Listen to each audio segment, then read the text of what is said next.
Ang nakikita po ninyo ay ang mga bato dito sa kalapit ng aking amaka.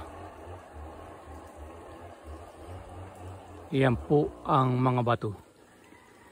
At may nagkakalaykay na manok.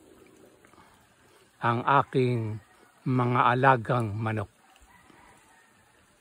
At sa mga bato po na inyong nakikita ay may kahawig ang mapagbirong sinasabing engkantado sa mga kanayunan tulad ng Remedios, Sambeno, Alupay at iba pang mga karatig na po o nayon. Lalapit po tayo sa sinasabi natin na kamukha ng mapagbirong engkantado na namamasyal o maaligid sa mga kanayunan. At yan nga po ay ang sinasabi ang engkantadong si Anira. Yan po ang kawangis ng mukha ng tinatawag na si Anira. Tinawag po ang engkantado nito na si Anira dahil po sa kanyang butas-butas na mukha na katulad ng pinagbahayan ng mga honey ng bee o yung mga bee na nagbibigay ng honey. Si Anira ang kamukha ng bato na inyo pong nakikita.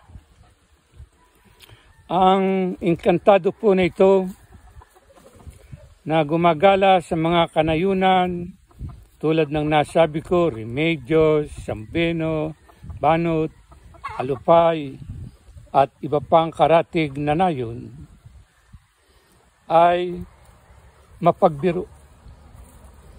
Kapag ang isang tao po ay nagkokopra, higit kung siya ay nagsusulo at nanunukyad na siya.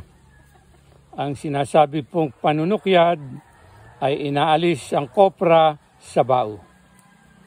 Kapag ikaw po ay naghagis ng bao, ay magtataka ka kung bakit may susunod o sumunod na naghagis. Samantalang alam mo na ikaw ay nagsusulo. Kapag nangyari po ang mga ganyan, ay kalapit mo na o nasa paligid mo lang si Anira. At ito po naman si Choco, sumampa pa sa bato na kawangis ni Anira. Iyan pong si Anira sa buhay natin ay masasabi natin na hindi naman kagandahan. Karaniwan lamang ang anyo. Kaya nga lamang ay butas-butas ang kanyang mukha. Ang isang tao na hindi naman kagandahan ang kaanyuan, subalit nagtataglay ng ginintuang kalooban o isang mabuting tao, mabait, masunurin, mapagkumbaba, sa madaling salita, may mabuting kalooban. Ay yan po ay isang magandang katangian na taglay ng isang tao. Alin po sa atin ang nanaisin na maging kasama natin o maging kaibigan? Si Narcissus, ang mitolohiya o alamat ng Grisya, na napakaganda pong lalaki. Napakaganda, napakapogi, at tila Adonis sa kagwapuhan. At sa kanya pong kagwapuhan o pagiging Adonis, magandang lalaki, makisig, ay umibig siya sa kanyang sarili. Iyan po si Narcissus. Dahil sa kanyang gandang lalaki, siya mismo ang umibig sa kanyang sarili. At kung ang isang tao po na katulad ni Narcissus, na pogi nga, macho, gwapito, ay hindi naman nagtataglay ng isang magandang pag-uugali. Yung po bang sinasabing magaspang na pag-uugali, ay alin po ang ating pipiliin?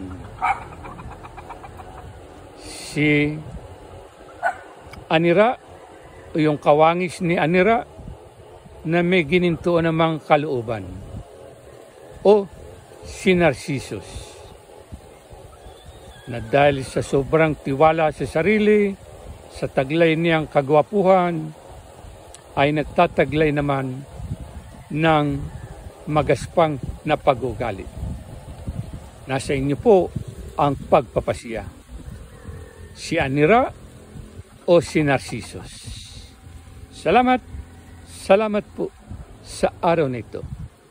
At ang bato po na inyong nakikita ay ang kawangis ng mukha na sinasabing inkantado na mapagbiro. Subalit hindi naman nakakasakit o nakakapanakit. Salamat po sa araw na ito. Pagpapala po sa inyong lahat.